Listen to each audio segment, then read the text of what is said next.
ಯೆಹೋವನೇ ಜ್ಞಾನವನ್ನ ಕೊಡುವಾತನು, ಆತನ ಬಾಯಿಂದಲೇ ವಿವೇಕವೂ ತಿಳುವಳಿಕೆಯೂ ಬರುತ್ತದೆ ಎಂಬುದಾಗಿ ಜ್ಞಾನೋಕ್ತಿ 2:6 ನಾವು ನೋಡುತ್ತೇವೆ. ಇದರ ಅರ್ಥ ನಿಜವಾದ ಜ್ಞಾನವು ನಮ್ಮ ಅನುಭವದಿಂದಾಗಲಿ ಪುಸ್ತಕಗಳಿಂದಾಗಲಿ ದೊರಕುವಂತದ್ದಲ್ಲ, ಬದಲಾಗಿ ಯೆಹೋವನಿಂದಲೇ ದೊರಕುವಂತದ್ದಾಗಿದೆ. ಸೊಲೊಮೋನನು ಈ ರಹಸ್ಯವನ್ನ ತಿಳಿದವನಾಗಿ ಆತನು ದೇವರಲ್ಲಿ ಜ್ಞಾನವನ್ನ ಬೇಡಿಕೊಳ್ಳುವಾಗ ದೇವರು ಆತನ ಕೋರಿಕೆಯನ್ನ ಮೆಚ್ಚಿ ಎಲ್ಲಾ ಆಶೀರ್ವಾದಗಳನ್ನು ಕೊಟ್ಟದ್ದನ್ನ ನಾವು ಗಮನಿಸುತ್ತೇವೆ. ದೇವರ ದೃಷ್ಟಿಯಲ್ಲಿ ಜ್ಞಾನವು ಬಹು ಅಮೂಲ್ಯವುಳ್ಳದಾಗಿದೆ. ನಮ್ಮಲ್ಲಿ ದೇವರ ಜ್ಞಾನವಿರುವಾಗ ನಾವು ಉತ್ತಮ ಆಯ್ಕೆಗಳನ್ನ ಮಾಡುತ್ತಾ ಪಾಪದಿಂದ ದೂರವಿದ್ದು ಆತನಿಗೆ ಮೆಚ್ಚುಗೆಯಾದಂತ ರೀತಿಯಲ್ಲಿ ಜೀವಿಸಲು ನಮಗೆ ಸಹಾಯ ಮಾಡುತ್ತದೆ. ಯಾಕೋಬ 1:5 ನಾವು ನೋಡುವಂತೆ, ಯಾವನಿಗಾದರೂ ಜ್ಞಾನ ಕಡಿಮೆಯಾಗಿದ್ದರೆ ಆತನು ದೇವರಲ್ಲಿ ಕೇಳಿಕೊಳ್ಳಲಿ, ದೇವರು ಹಂಗಿಸದೆ ಉದಾರ ಮನಸ್ಸಿನಿಂದ ಅವನಿಗೆ ಕೊಡುವಾತನಾಗಿದ್ದಾನೆ.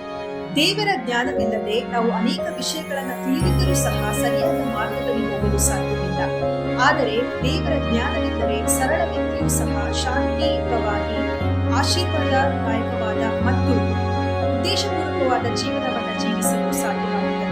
ಆದುದರಿಂದ ಇಂದು ನಾವು ಸ್ವಂತ ಬುದ್ಧಿಯನ್ನ ಅವಲಂಬಿಸದೆ ಮೇಲಿಂದ ಬರುವ ಜ್ಞಾನಕ್ಕಾಗಿ ದಿನಾಲೂ ಹುಡುಕೋಣ. ಅದು ನಮಗೆ ಮಾರ್ಗದರ್ಶನ ನೀಡುತ್ತದೆ, ನಮ್ಮನ್ನು ರಕ್ಷಿಸುತ್ತದೆ